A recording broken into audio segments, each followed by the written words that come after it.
Hi, I am sitting here in my dining room in my house and where I sometimes do my work. Sometimes I'm in my office. And what I want to talk to you about today is about the concept of translation. So, a few days ago, I posted a little graphic that had come across my feed to the group on Facebook that basically said, I think this is the correct words. People often mistake me for an adult because of my age. And it felt just like the perfect thing to write for me. The other thing that happens often is that people say when I answer questions or when they do consults or coaching with me, um, I don't know how you know. How do you always know the right thing to say? First of all, I don't always know the right thing to say. But when I do, and I think this is what people are commenting on, the reason my answers tend to work is because I speak 3-year old. I speak 4-year old. I speak 5-year old. I speak toddler. I am multilingual in that sense. I speak the language of young children because, as the graphic said, inside, I am those ages still. I may be in my 60s, but I get 3-year olds. I get 4-year olds. I know what they mean. And I think one of the mistakes that parents make all the time um and that shows up in the questions that people ask of me in consults or in coaching or in the group work that I do online is that they want to know why it didn't work when they responded to something a young child said. And the answer in many cases, which seems very clear to me very quickly, is that you you do have a translation machine, but your translation machine has a little knob, and that knob is set to adult. So when you hear a child speak to you, their words go into that filter, and you hear them through what they would mean if an adult said them to you, which frankly still might not be accurate, but it's certainly closer or more likely to be close than when a young child says them.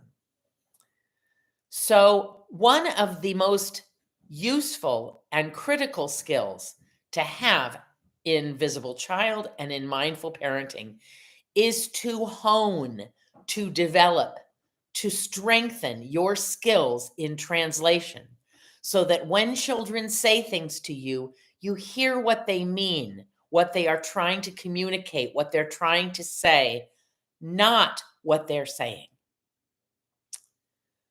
So people will say, I'm going to give you a couple of examples. I'm going to give you a couple of examples that are the from the group I run online. So one of the very common frustrations of parents of toddlers is that children will want a sandwich cut a particular way. And so very thoughtful, kind parents say, how would you like it cut? Would you like it cut this way or this way? And the child says, this way. And then you do it and you know what's coming, don't you? You take it to them and they say, no, no, no, no, no, this way. Some parents feel like they have to go and somehow fix it, somehow make a new sandwich. Or it's frustrating to them because they feel that they've been somehow tricked or betrayed by a child who said it. And that provokes in us as adults a feeling like, but you just said that's what you wanted, and that's what I did, right? Which actually is interesting because it's an adult lens, but it's a child's experience. Your inner child, I don't love that phrase, but the child inside you is upset that someone told you what you wanted, you did it, you were good, you did the right thing, And now you're being told that you're bad and you didn't do the right thing. And for children, that is infuriating. And for us as adults, the part of us inside that still is children, it is similarly infuriating, which ironically is kind of a good thing because it's a pathway to empathy for your child. If you feel that way when your child changes their mind, or when they are inconsistent, or when they say something and then they're not happy with the result, or plans change, you can only imagine how that must be for a young child. So it's a gateway to empathy. That's a good thing. So, what do children mean? I often tell parents not to ask young children why they did things. This came up in a conversation online in the last couple of days. Why did you bite your sister? I bit her because she took my toy. Right? That's probably literally true. Maybe. But that's not the reason. That's the surface reason.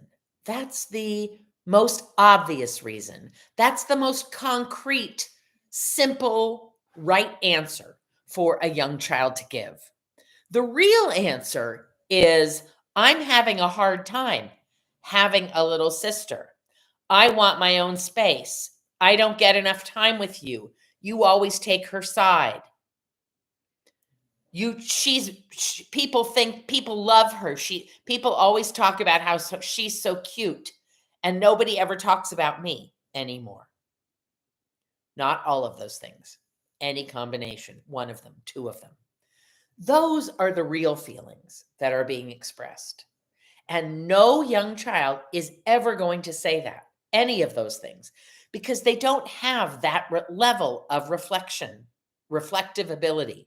They can't reflect on their own process and their own motivations until they're about 7 years old.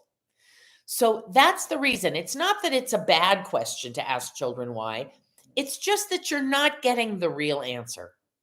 And so it is up to you to build your skills to pause and to ask yourself, what might really be the reason? And you can't ask your child about that because they don't know. So I have a graphic that goes around about asking kids why. And I say, don't do it. They don't know. This is what I mean. They do know something. They know some obvious answer. But that's not really the reason. Children are able to tolerate disruptions by other children if they are not dysregulated. And the reason they're dysregulated, or their dysregulation itself, is the reason they bit, not because the other person did something. Or maybe, and again, another thing a young child would never say, I bit because I don't yet have impulse control to keep myself from doing that when I'm upset. Again, no child is ever going to say that, but it's true. That's the real reason.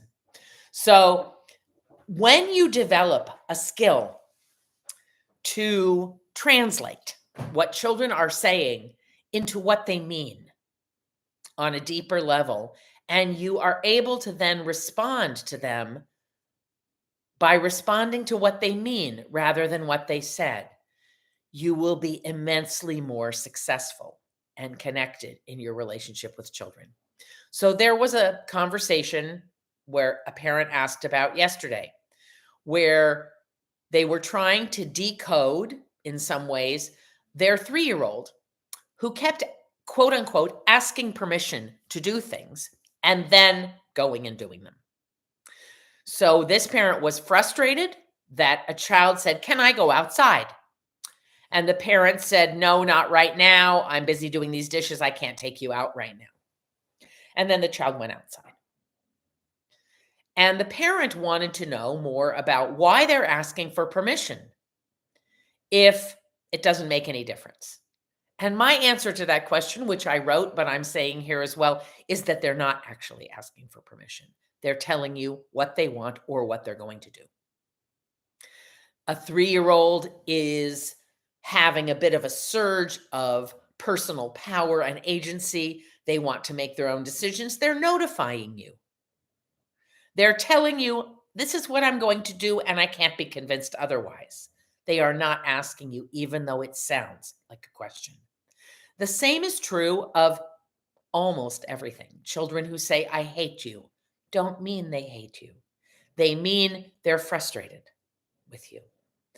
Or maybe they're frustrated with something else. Maybe things aren't going the way they want. Maybe they're just really dysregulated. And they need words that carry with them the intensity and power of their feelings, not those words literally mean what they're saying. So when a child says, I hate you, and you say back to them, oh, that's a terrible thing to say, you're shutting them down because they're telling you, I'm so upset about something and I'm trying to tell you. And you're saying, I'm not going to listen because you used the wrong words.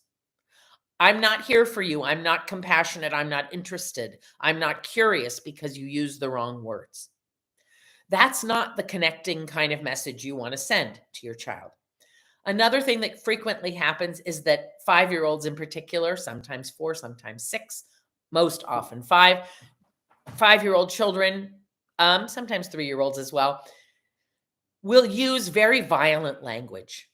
I'm going to get a knife. I'm going to cut you up. This freaks parents out, and for good reason. Who wouldn't be scared about something like that? Again, in 99.999% of cases, what they are doing is they are using language that they know carries with it a lot of power. They don't exactly know it intellectually, but they can feel that that language makes people jump. It makes people on alert. It makes people really respond.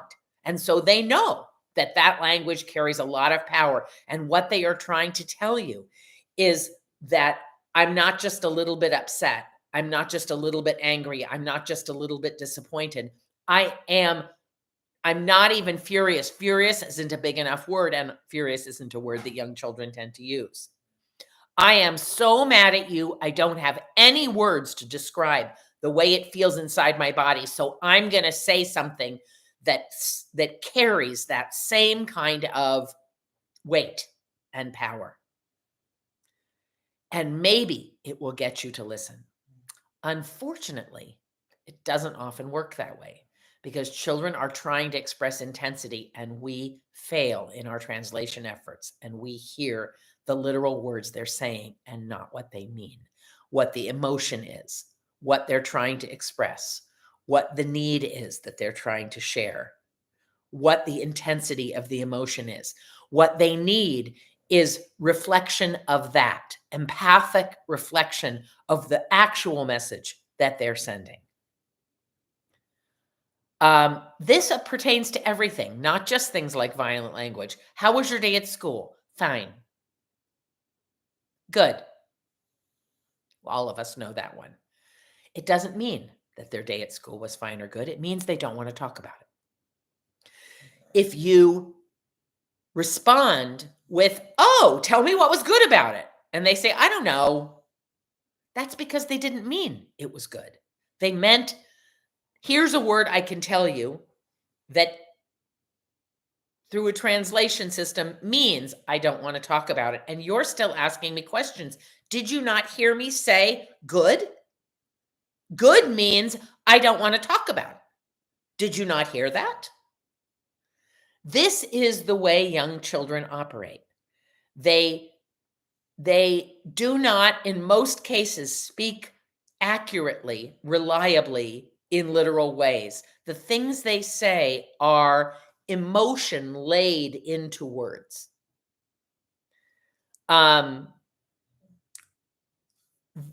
Our ability to translate those things. When we try and do problem solving with a 4-year-old and they say, I don't know, it doesn't mean they don't know. Maybe they don't know in that moment. I don't know. Sometimes they do, sometimes they don't. It means they don't want to do this. Or it means they're uncomfortable. Sometimes this pertains to behavior, not just language.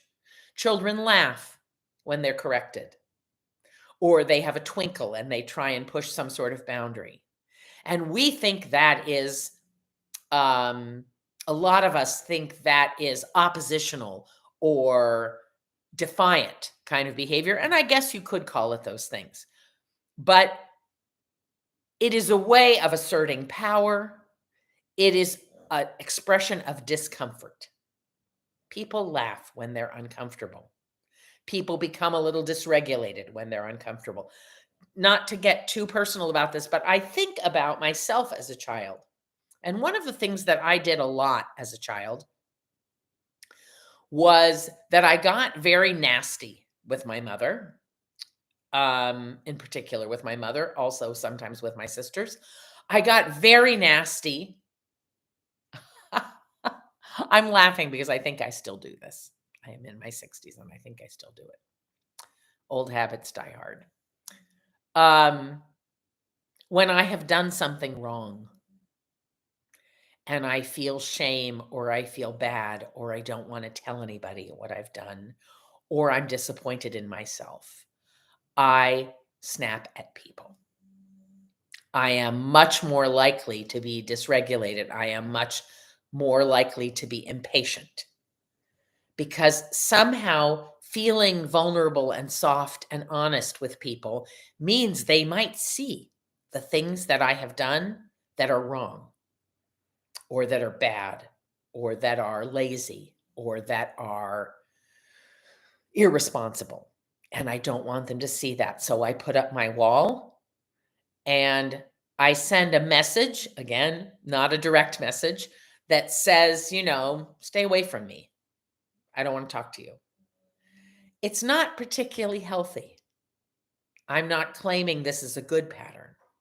I am being mindful and honest and accountable for what it is that I do. And I do often have to repair that with people. And I have all the people who are close to me know that about me.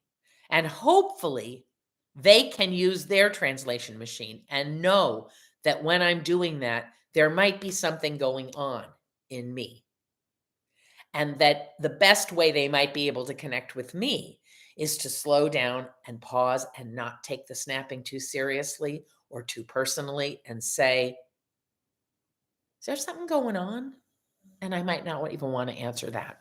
So this is an adult version. An adult, still, I did it as a child. I do it as an adult.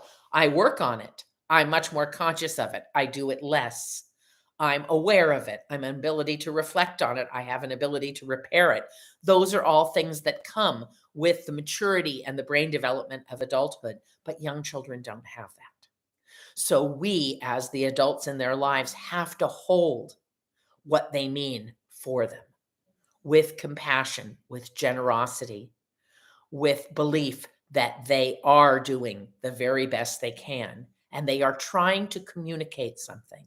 All behavior, all statements are an attempt to communicate some sort of need. Try to hear the need, try to hear the message, try to hear the emotion, not the words. Children are not reliable. Young children are not reliable in a literal sense. If you keep your dial set to adult on your translation machine, you are not going to be able to connect with your children because they are speaking a different language. You have to learn to speak 3, to understand and speak 3 or 4 or 2 or 7. And that knowledge comes partially from practice. It comes partially from understanding development, and it comes partially from being accountable for developing and mindfully using your own translation machine. I believe you can do it. Mine is very active, I think probably because I am many of those ages still. It makes it easier. If you are a person who, in your growing up, has become heavily invested in your adulthood and maturity, you are going to have a harder time being playful. You are going to have a harder time connecting. You are going to have a harder time understanding, and you're going to have a harder time translating. So part of the goal here and part of the task, and I think for many of us, the hardest part is to let go of that need to be the mature adult who is adult all the time and remember what it is like to be 3, to be 4, and to really embody that, to pause and say, what might they really mean? Try responding to that and see if it works differently. Okay? So, this is your task. Build your own translation machine. Your children need you to translate what they are saying in the moment. If it doesn't happen fast, which it doesn't often at the beginning, tell your kids you're going to wait a second before you respond. How does that sound? Even to a 3-year-old, sometimes I answer so fast. Hold on a second, I'm going to think about that. Or sometimes I answer you very fast or I tell you yes or no. I think sometimes I answer too fast. I'm going to try and wait a minute when you ask me something so that I can think about it a little bit more. That's modeling mindful, conscious decision making for your children. And in time, they will become more mindful and conscious in their decision making and in their communication as they get older and gain those additional skills. Okay? So, your task: build a translation machine, use a translation machine, step down from the pedestal of adulthood and learn to speak 3.